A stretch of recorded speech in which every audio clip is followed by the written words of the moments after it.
Nu, ja jūs tā vienkārši aizdomājaties, labi, skaidrs, Eiropa ir cits stāsts, turīgs kontinents, bet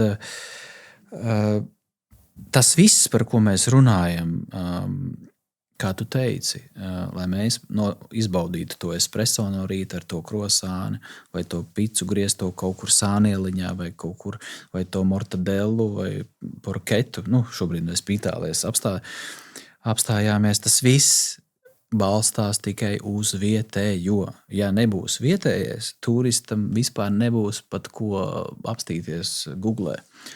Un te ir tas jautājums Latvijā, cik daudz mēs šādas vietas veidojam, balstītas uz vietējiem. Vietējie bāriņi, vietējais kafejnīcas. Nav jau māksla uztaisīt uz galvenās Rīgas ielas turistiem restorānu. Tas ir kaut kas cits. Viņš nekad nebūs tāds, par ko mēs runājam. Un tad ir, cik mēs spējam, kaut vai tās pašās Cēsīs, noturēt to vietējo bāru. Ja? Cik cēsnieki aiziet uz to bāru.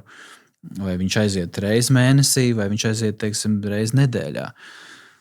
Tas ir tas stāsts. Un ja vietējā kultūra nevar uzturēt, tad arī mums nebūs ko parādīt.